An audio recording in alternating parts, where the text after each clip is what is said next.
Good morning, everyone. My name is...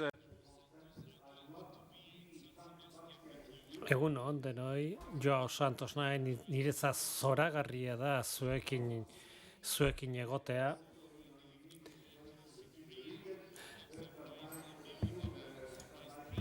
But unfortunately this year it... Oso gustora egongo nintzatekean, baina ezin izan da, sagardotegia jutia ere asko gustatzen zait, baina atzo goizea Manuel jauna ikusi genuen eta habilidaden garapenari buruz hitz egin zuen, gero gure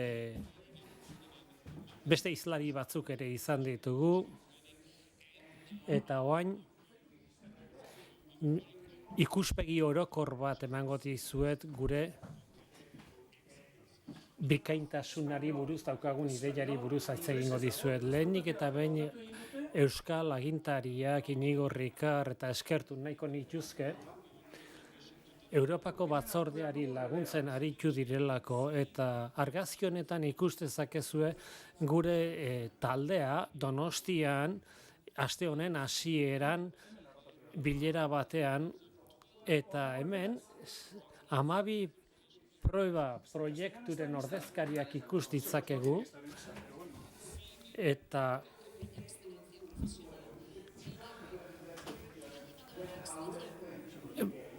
gizon emakume hauek bikaintasuna beste maila batera eraman dute.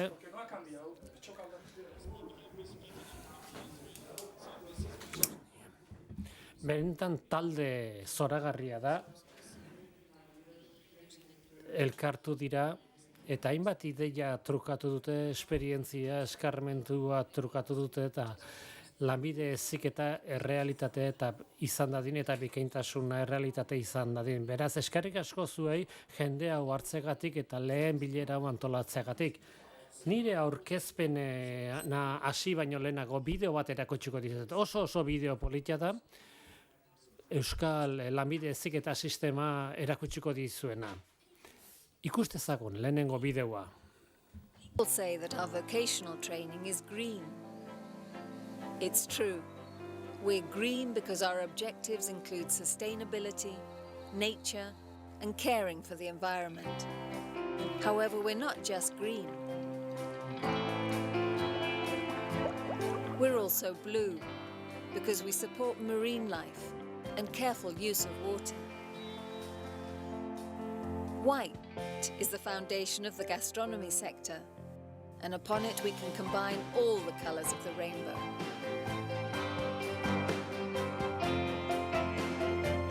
We have assimilated all the colors of wood because our work covers construction through to maintenance and development of ecosystems.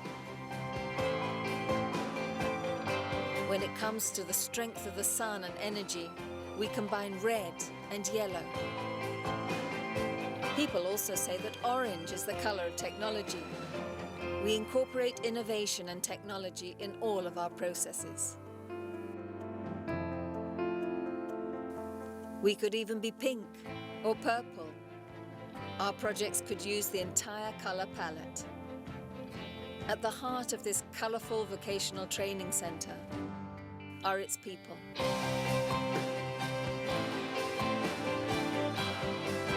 Our labor of love is the well-being and future of people built upon sustainability.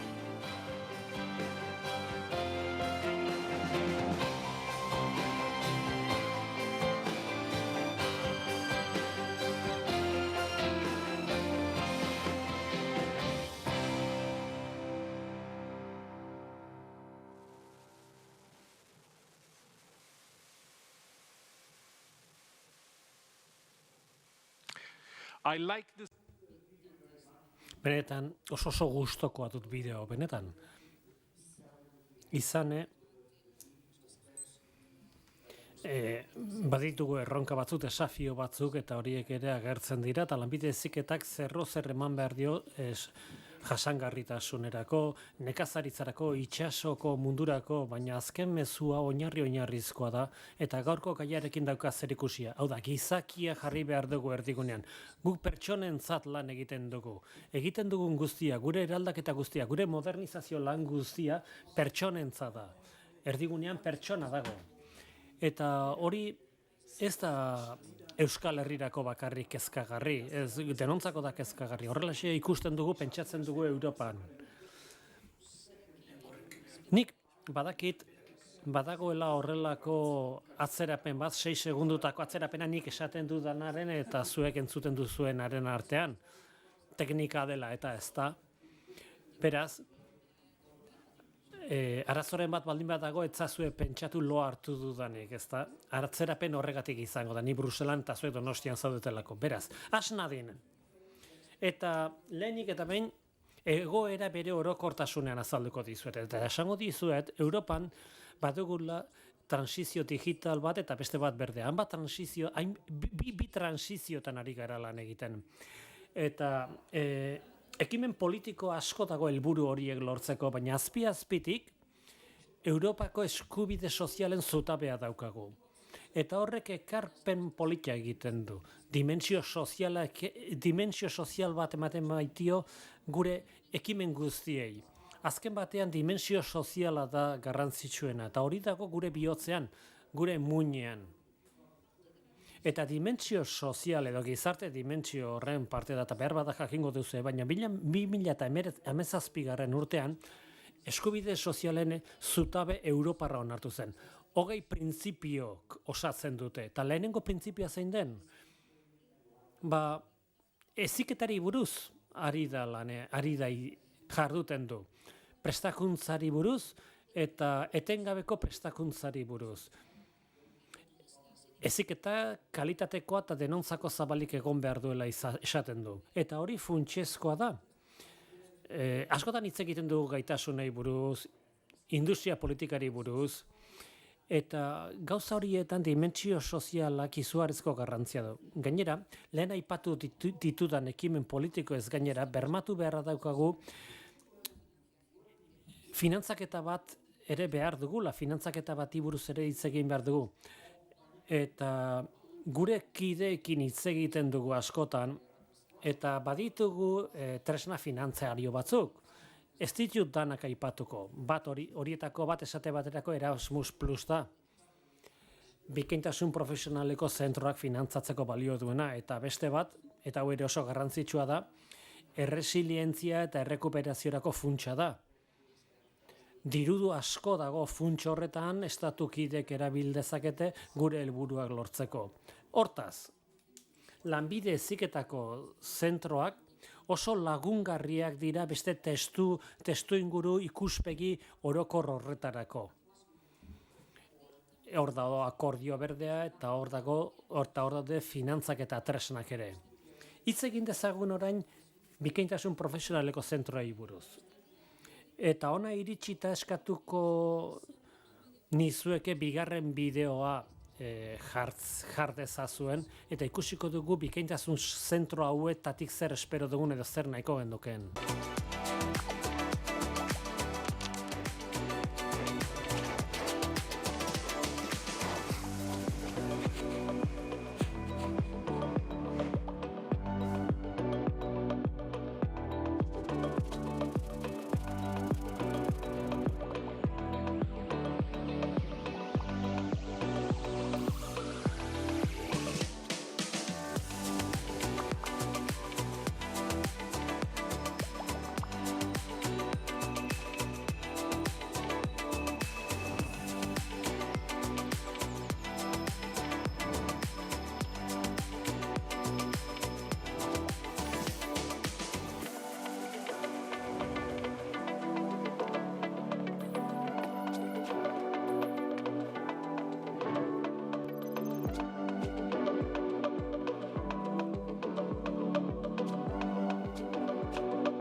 Ederto. Mezua ulertu duzu ez da?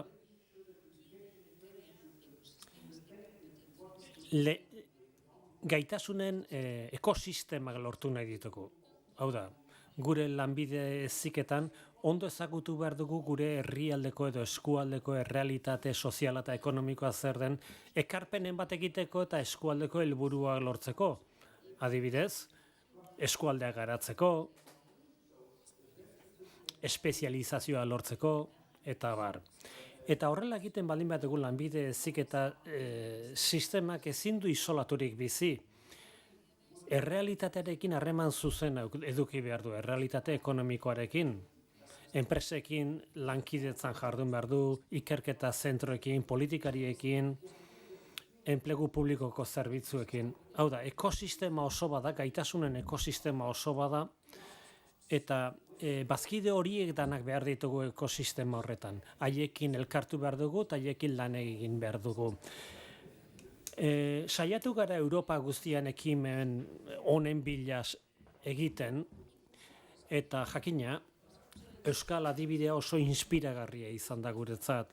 Halare, esango nuke, bikaintasunerako zentroek 3 faktore behar dituzte arrakasta izango badute, eta lehenengoa da, hain zuzen ere, guk eskaintzen, hau da, hain zuzen ere, guk eskaintzen dugunaren eta eskualdeko innovazio estrategien artean izugarrizko lotura estua behar dugu. Interesa duten alderdi guztiekin lan egin behar dugu, helburu estrategiko guztiekin batera aurrera egiteko. Bigarrenik, elkarketa indartsuak eta iraunkorrak behar ditugu. Hau da, ekosistemaren parte izan behar dugu. Enpresek ere konponbidearen parte izan behar dute. Eta hirugarrenik jarduerak integratu behar ditugu. Hau da, ez dugu diploma bat bakarrik eskaintzen. Enpresa txikiekin lan egiten dugu, ikusteko zer behar duten, ikerketa proiektuak lantzen ditugu, enpresekin gauza asko egiten ditugu jakiteko zein diren beharrak. Eta hartara, gure irakasleek eta ikaslek benetako arazo horiek konpontzen lagun dezaten.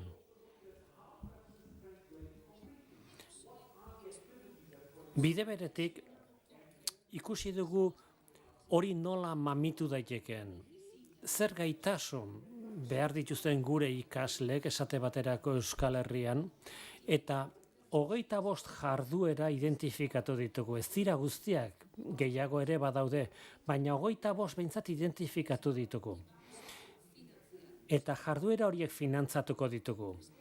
3 taldetan banatu ditugu edo 3 zutabetan. Lehenengoa da ikaskuntza eta irakaskuntza. Ez dizuet xe azalduko, baina esate baterako hemen dauzkagu kurrikulumaren innovazioa, ikasketa metodologiak, tresna digitalen erabilera. Azken batean gazteei ez diegu titulu bat bakarrik eskaini behar. Hori baino gehiago eskaini behar diegu. Gaitasunak berritzeko ahalmena eskaini behar diegu. Beste jarduera batzuk lankidetzarekin eta partnership delakoekin daukate zerikusia. Honetaz lehen ere hitz egin dute, ezta? Enpresekiko ikerketa aplikatua behar dugu, enpresa horiei behar dutena eskaintzeko. Eta 3. klasterra edo taldeak gobernantzarekin eta finantzaketarekin dauka zerikusia. Eta hemen, bermatu behar dugu gure gaitasun ekosistema interesa duten talde guztiekin batera taxutuko ditugula, esate baterako sindikatuekin. Ametsak izan ditzakegu, baina horretarako gainera finantza tresnak behar ditugu, ez dela ez gara urrun iritsiko. Beraz, finantzaketa oso garrantzitsua da, bai finantzaketa publikoa eta bai pribatua. Eta norbanakoak ere ekar dezake dirua edo finantzaketa bere gaitasunako betzeko. Bikaintasun zentroek horretan lagunduko dute. Nola garatu dugu ideia hori? 2 maila dauzkagu. Azken batetik, bikaintasun zentroek egon behar dute, lehen ere esan dut, errealitatearen bide beretik joan behar dute, eskualdeko errealitatearekin bat eginda joan behar dute, baina aldi batean mundua ere ondo ezagutu behar dute. Eta hor dago elementu transnazionala edo guk Erasmus Plus programa deitzen duguna. Hor ikusiko ditugu mundu guztiko bazkideak eta esperientzia elkartrukatuko dute denek zer ikasteko. Nik honela deskribatuko nuke. Orokorrean globalki pentsatu behar dugu, mundu guztian zer gertatzen den ulertu behar dugu, eta gero tokian tokiko gauzak egin behar ditugu. Hori da gure filosofia. lot of text there, but I'll try to summarize it very Transparentzia komplikatua da, baina laburduko dizuet. Erasmus Plus finantzaketen 400 milioi euro etorriko dira. Eta horrela finantzatuko diren proiektuak eremu honetan lan egingo dute eta 100 sare finantzatuko ditugu. Edo nork eska dezake, Erasmus Plus barruan dagoen edozein herrialdetako edozein erakundek, gure kide guztiak, estatu kide guztiak daude talde honetan sartuta, eta Turkia ere bertan dago. Eta bazkideak munduko edozein herrialdetakoak izan daiteke gainera. Zergatik, balio erantsia da kartelako proiekturako. Bazkideek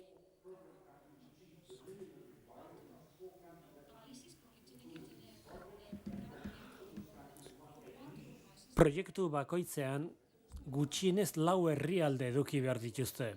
Eta enpresa bat behintzat behar da.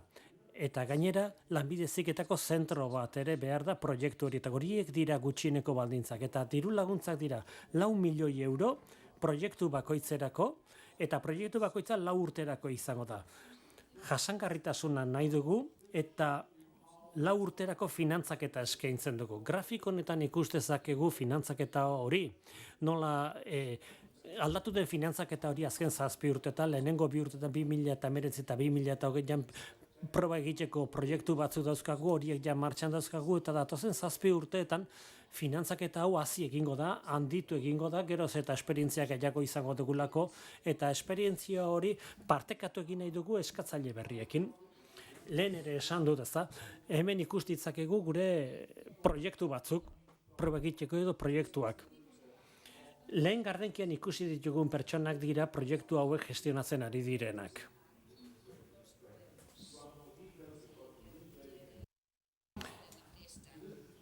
Datu gehiago nahi baldin bat dituzue, esteka hor duzue. Eta nire aurkezpena amaitze aldera ja da. Zer nolako proiektuek eskatu dute gure finantzak eta 2021 batean? Urtero izango dira deialdiak, 2027 bitartean urtero. Momentu honetan, 2021 batean eritsi zaizkigun eskariak ari gara aztertzen, 84 proiektu aurkeztu zaizkigu errekorra da, inoiz baino proiektu gehiago, eta aurrekontua ia 300 milioi eurotakoa daukagu proiektu horien artean banatzeko. Eta oso interesgarria da, eta zuei ere azaldu nahi nizuen, uste dudalako ia 150 milioi, 150 herrialde ari direla guri entzuten, eta esate baterako Errusia, Txina, Cabo Verde, Mozambike, mundu guztiko herrialdeak daude interesatuta finantzaketa honekin, bai Europa barruan eta bai Europatik kanpora. Horrek erakusten digu gure ekimen honek izugarrizko indarra duela eta izugarrizko balio, oso baliagarria dela mundu guztiko lanbide heziketa batzeko bazkideak mundu guztikoak direlako. Eta nik uste dut oso bide politia dela gure helburuak lortzeko, eta lanbide heziketa gure ustez nazioartekoa izan behar duelako. Elkartrukeak ere nazioarteko izan behar duelako. Hurrengo gardenkian ikustezakegu zer nolako bazkideak ari garen erakartzen proiektu hauetarako. Nahiko genduke lanbide heziketako zentroak izatea hemen liderrak. Baina denak ez dira horrelakoak esate baterako, gure bazkide batzuk goi mailako hezkuntzakoak dira, merkataritza ganberakoak, ganberatakoak dira. Hau da, lanbide heziketa bere betiko burbuilatik ateratzeko gaitasuna ere badaukagu. Hau da, gu ez gara titulazioak eskaintzeko bakarrik, kanpoko mundura iritsi behar dugu eta sistema globalago bat sortu behar dugu gaitasunen mailan. Proiektu guztiak hemen ikus dezakezuenez, ez daude jarduera berberetan interesaturik. Hau da, eskatzaileak diferenteak direlako. Beraz, 84 eskatzaile esan dut, eta gehienak lehen 5 jarduera hauetara daude lerratuta. Zerikusia daukate hasierako eskaintza zabaltzearekin, gazte gaitasuna lor dezaten eta titulazioa lor dezaken, eta beste alde batetik ere lanean ari diren jendea prestatzeko ere bai. Hirugarrenik berrikuntza interesatzen zaie. Laugarrenik enpresa munduarekin elkartzea interesatzen zaie. Bosgarrenik, berrikuntza nodoak sortzea interesatzen zaie. Beraz, nire aurkezpena amaitzera noa, amaitu baino lehenago beste bideo bat aurkeztuko dizuet. Ikustezazuen, gure proiektuetako bat nolakoa den.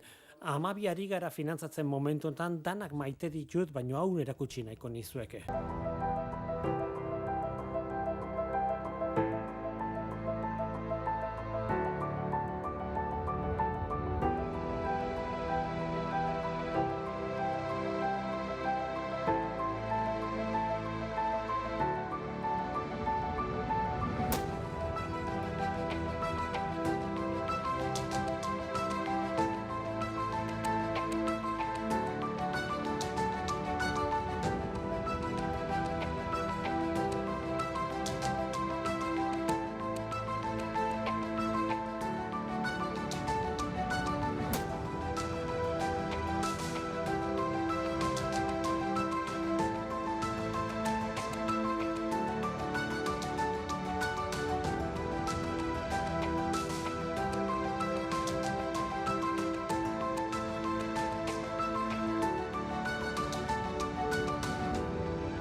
I have